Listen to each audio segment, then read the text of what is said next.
Welcome, my viewer. This is another time that we are to look at what we agreed previously, whereby we were to look at the children, the way we are needed by the CBC, the holistic person that is needed. And that's why I came up with what it is given as the vision of the CBC. CBC, remember, it is competency-based curriculum. And if you look at my post here, I have the vision so much encroached by a pentagon that is representing the activities surrounding the CBC. And last time we talked of, at the base, we have the excellent school environments. Yeah. Teaching that has to be excellent. World-class standards. Sustainable visionary curriculum and resources. So at the center here, we have the core person here. The core person is a learner, and this a learner in the preschool, in lower primary, in upper primary, in JSS, in SSS, and even in university, just not to mention the tertiary institutions. So our CBC curriculum is eyeing at every learner at every level. Meaning, this is where we are going to get the product of what we started by 2017, and I'm still doing this call. Let us saturate our air in Kenya in the CBC approach of the curriculum.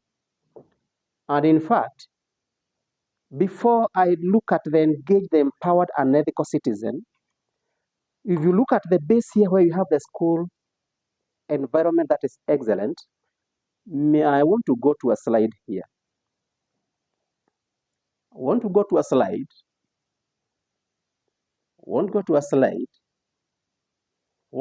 slide that has just struck my mind. Look at this. Who is this? What is he holding? Who are behind him, or who are lined up, by the way, behind and even across there? But now somebody is at the center. I'm very much interested. That's why I've come to this very picture. I am sure those of us who grew this very time, this picture is so fresh in their mind that if you would kind of describe the environment of the school, you could not avoid this. Even if you tell the children to sing when I was a teacher, if there's anything they cannot live out, it is this mode of lashing.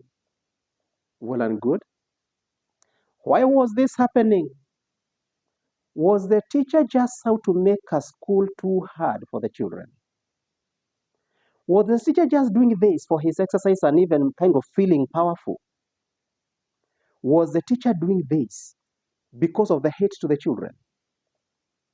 Was the teacher doing this to show everybody that he was the say-it-all in the school? Yes, with his draconian rule.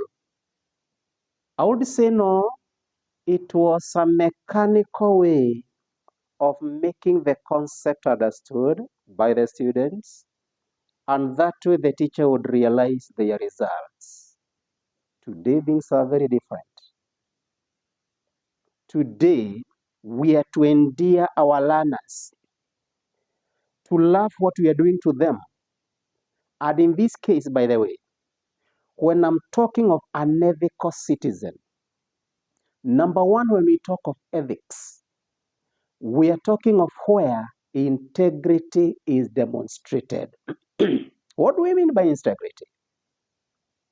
Integrity is doing the right thing, even when no one is seeing you. Why did we used to have this done to us?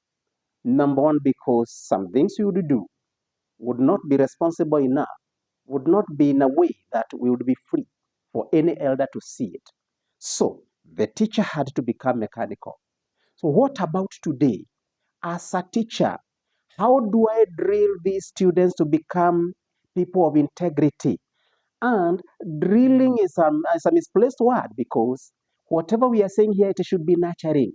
But to start with, it may look like drilling because as teachers and as our children mind us, we are the people to create an environment that may not be very obvious for them. That one we agree.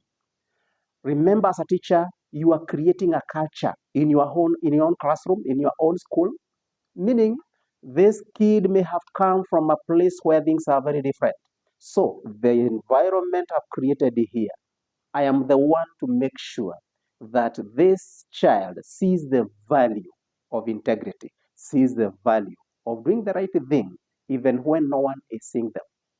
When I look at the point of responsibility on the ethical citizen, responsibility is where whatever this learner does, are they in preschool? Are they in primary? Are they in high school? Are they in college? Are they in university? Are they accountable? Accountability here means, do they own up the results of whatever they do? If they own up, well and good, they are ready for consequences. What do we mean by consequences? Are we open to every consequence? The answer is yes or no. And only, in fact, I'll describe the yes, which is not very obvious as you're hearing me or as you're seeing me showing it.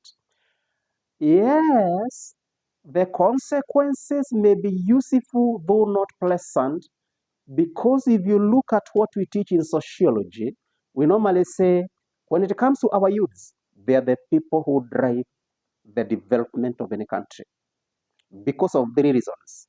Number one, rebellion. Number two, conformity. Number three, risking. Meaning what? The responsibility the child takes, the learner takes, or the scholar takes, that one gives them what to expect as a point of the accountability. And when they are ready for whatever comes up, then that tells us we have somebody to back on. And that's why we are saying our key responsibility as teachers is always to redirect the energy of our learners. Because where the attention goes, all the energy flows. I am on what I am calling fairness. I don't know the much fairness you can draw from here. Because I don't know why is this boy receiving these strokes of the cane at the back. And the energy I can see the teacher really summoning. And this is in the sight of all his comrades. And I don't know the much we liked this. Nevertheless, we never had areas where it could be done to us in a hideout. But again, whether in a hideout or in the open, pain used to be inflicted. I'm saying used to because our education policy is not allowing for this. We are now training teachers, and we are also trained to make students love what we are teaching, to have them get the value of what we are teaching, and to touch on their attitude towards what we are teaching. So we are to influence them, not to coerce them. So when I'm talking of fairness, this fairness, with regards to ethical citizen, we want our learners to know that where their rights end, every other person's responsibility starts. Where their responsibility ends, every other person's rights start. Meaning, we are not ready to say the teacher is bad or doing it maybe badly because we don't know the magnitude of whatever the student has done. But again, we also to be very keen on how is this student taking this? How are the rest taking this? Of course, we used to experience a lot of school dropout. But what is necessary is we went through it and we are here. You went through it and you're there. What value can you attach to it? Was it fair? If the boy had done a mistake, is this the right way? We are talking about an excellent school environment. Is it an excellent school environment? Would this boy maybe wish to continue this way throughout the schooling life? That is where we are. So, if the boy says it is fair, then nothing wrong with that. This boy must be a professor today. If the colleague says it is right, that's okay. They must be perfect people today. And that is what the dimension we talk of normative. In every school, we have a normative dimension. This is where children's discipline takes it to the notch that's expected of the school, and the learning there is just smooth.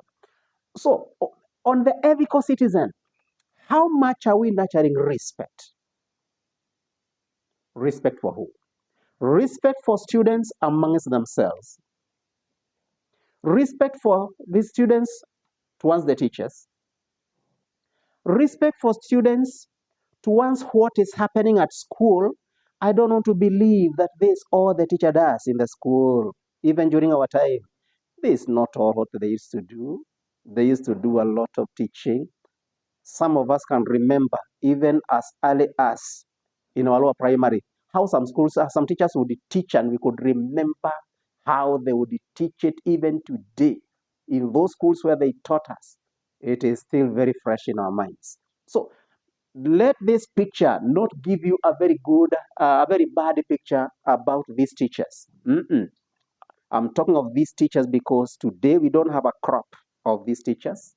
And that's why CBC has come to tell us that we must do some shifting of our paradigm. The way of our thinking has to shift.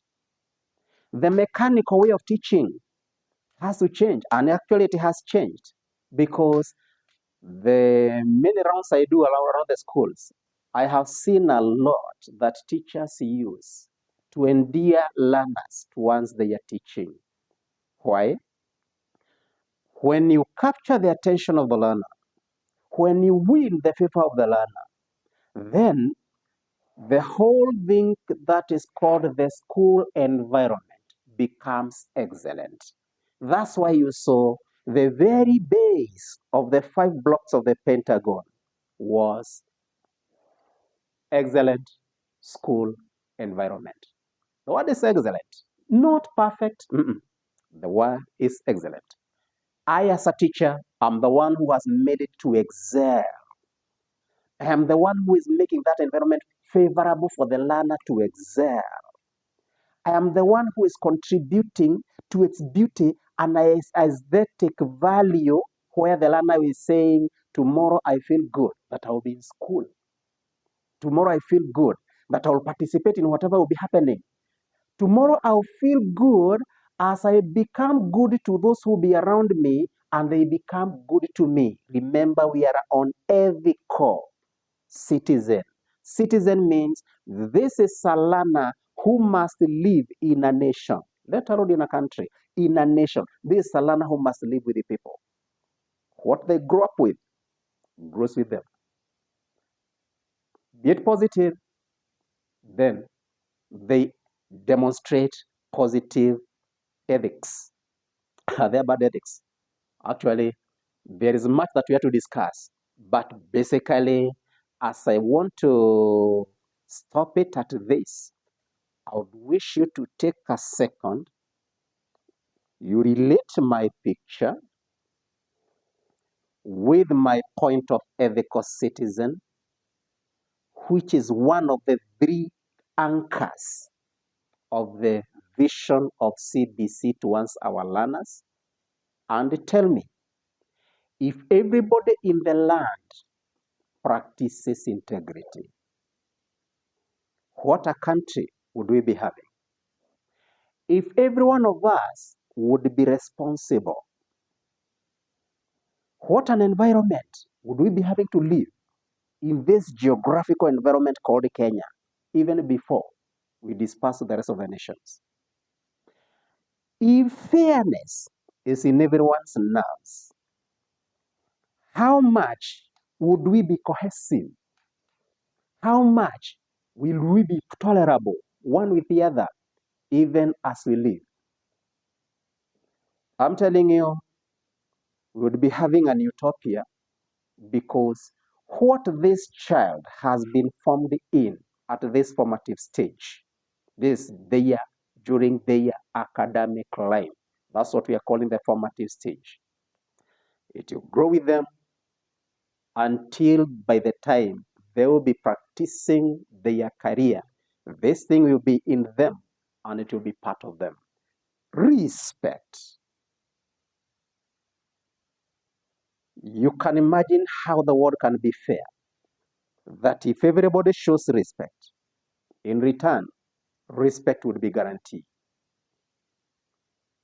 And if respect is what is saturating our air in whatever room we are occupying, then I'm telling you, everyone and collectively would be making this world what God would expect of them, what Allah would expect of them, what other religion would talk of. And at this point, you'd realize morality will be so high. And that's why I brought in an element of religion, because religion will always bring two things to this child: the issue of spirituality and morality. Thank you.